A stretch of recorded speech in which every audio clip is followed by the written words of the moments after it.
Norton Norton Norton Norton Norton পালাই গলো হ্যাঁ পালাই গলো হ্যাঁ বেটেছে হ্যাঁ তারপরে দুই ধারে দুই কাতলা রুই কাতলা গুড তারপরে ভেসে ভেসেছে কে না না কে দেখেছে কে দেখেছে কে দেখেছে দাদা দাদার হাতে কলি ছিল তো ছুরি মেরেছে হ্যাঁ ও বদলে গেছে গুড বয় বলো হ্যাঁ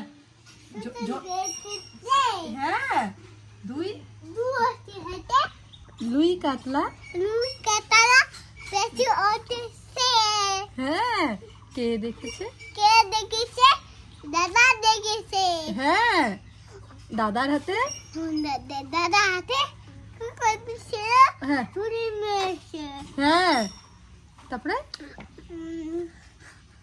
ছুঁড়ে মেরেছে দুই বাটাতে ও বদলে গেছে গুড বয় ও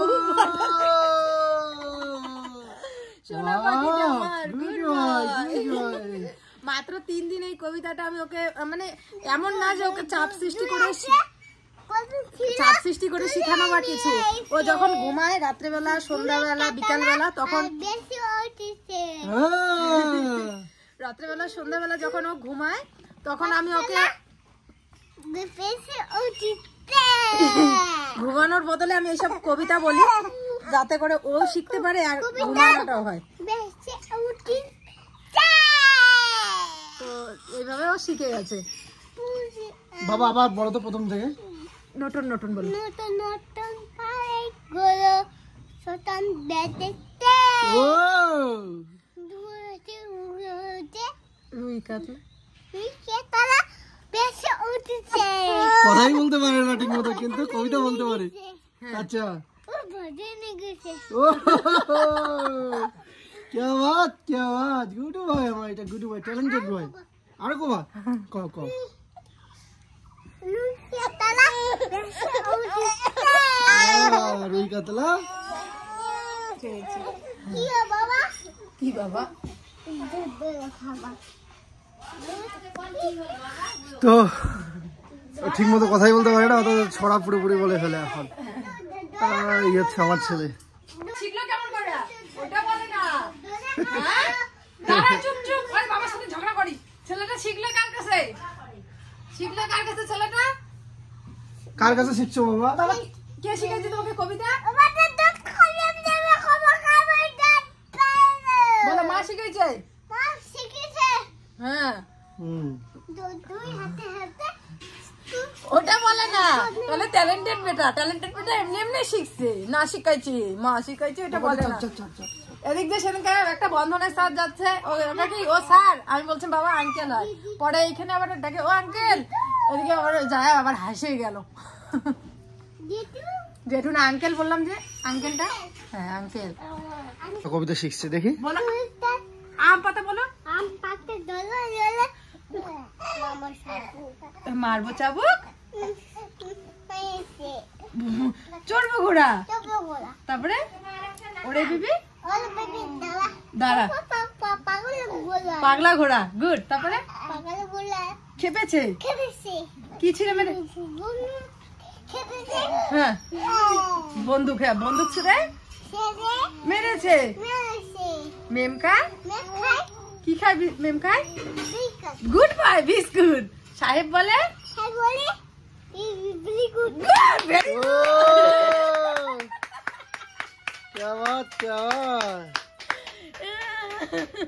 জানের টুকরা বর্ষাকালের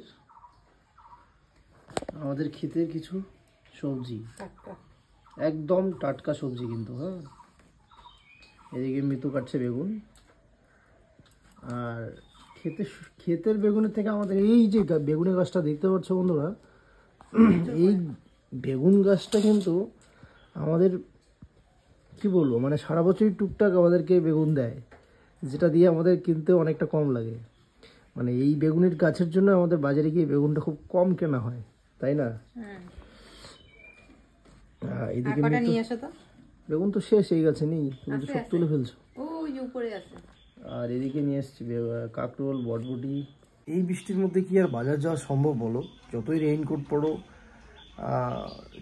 কেমন যেন মানে ওই সাথে সাথে একটা ভাব, মনটাই চায় না, মানসিকতাটা আসেই না, মানে এনার্জি আসে না যে বাজারে যাবো। দেখো দেশি মুরগি নিয়ে আসছি, মুরগি বলতো কি বলি, এই দিনে দেশি মুরগা তখন পাওয়া যায় না, খুব কম পাওয়া যায়, গ্রামীণ আসলে খুব কম পাওয়া যায়। আসলে অরিজিনাল যে দেশি মুরগাটা আমরা ছোটবেলা থেকে খেতাম, ছোট পাওয়া যেত একটা সময়, এখন ভেজাল হয়ে গেছে। ভেজালটা কেমন বলি, দেশি মুরগা কি হয় এখন আর ওই মানে খাঁটি দেশি মুরগাটা পাওয়া যায় না।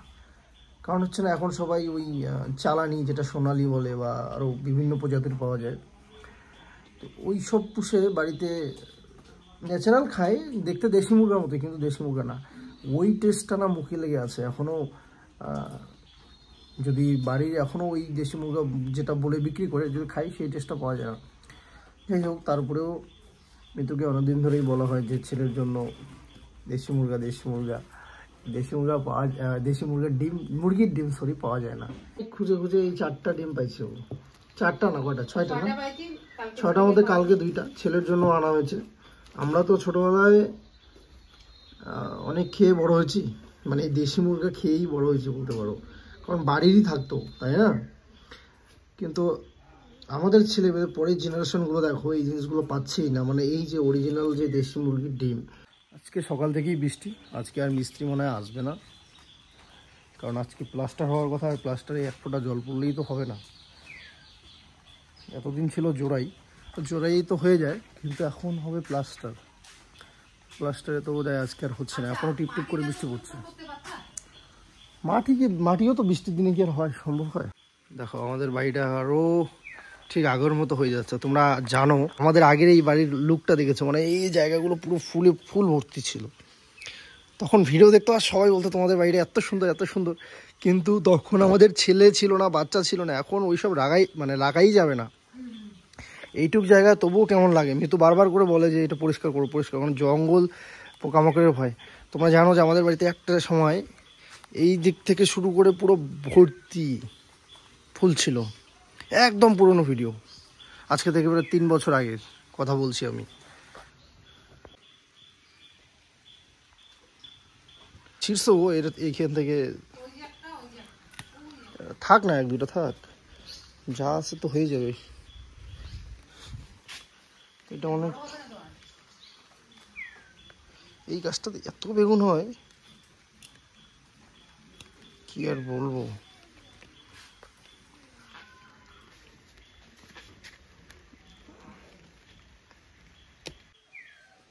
ছেলে চলে আসছে।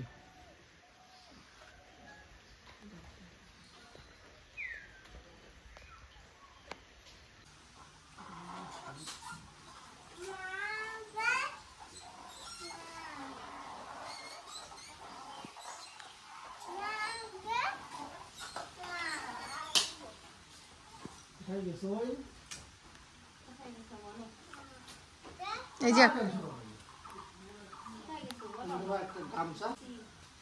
কোথায় গেছো তোমার? আস্তে, তুমি আবার চেয়ারে উঠলে পড়ে যাও।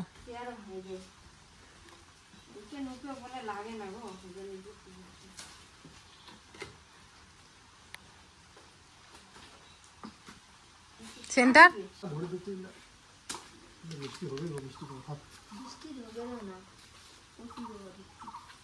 দেখো না, মিষ্টি কুমড়োর ডালটাই পচে যেতেছে। বাবি ছোনা বাবা, বৃষ্টির জন্য মনে করো ওই পচে যাচ্ছে ডাল।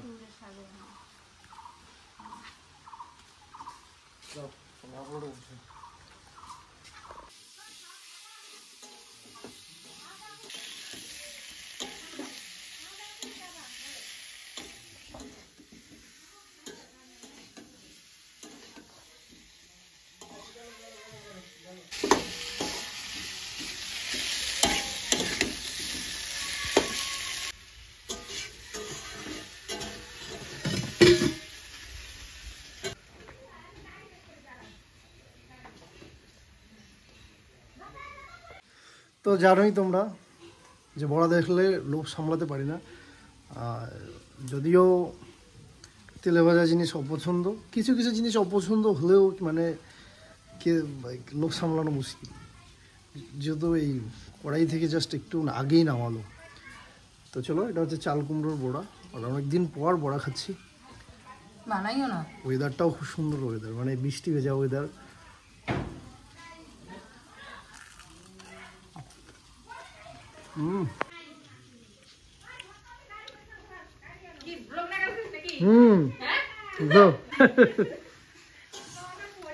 কেমন আছিস? বৌদি তোমার বেটা ঘুমাইছে রে? বৌদি সেই শুকাইছে, তোমার বেটা দেখি গেছিলি দারুণ টেস্ট। মোটা হইছে বৌদি, মোটা হইছে শুকাইছে, দেখো কত মোটা হইছে দেখো না, এখন 40 সাইজ ব্লাউজ লাগে। ওইদিকে দেখো, এই যে দুইটা বোন আসছিল, মানে আমার দুইটা ননদ, ওরা এসে যে ছোটটাকে নিয়ে গেল। আরে এসে আমার ছেলেকে রীতিমতো ঘুমাচ্ছিল, ঘুম থেকে টেনে তুলে কয়েকি নিয়ে যায়, ঘুরতে নিয়ে যায়। একটুখানি দুধ খাইলো, কয়েকি দুধ, আর তোর মাকে জ্বালাস না, চল তো আমার সাথে। তো এই যে ওকে নিয়ে গেল ঘুরতে, আর আমি এদিকে রান্না করছি। আমার ডিমের ঝোলটা হয়ে গেছে প্রায়। এদিকে কী কী রান্না হলো তোমাদের তো দেখালামই। গ্যাসের টেবিল ভালো করে পরিষ্কার করব, আর সকালবেলা ঘর দোর ভালো করে ঝাঁট দিয়ে নিয়েছিলাম। আপাতত তো এই যে এখানে ছোটো ছেলে ঘুমিয়েছিল, তাই মশারিটা টানিয়ে দিয়েছি। তো এখন এই যে এগুলো ইসে করবো।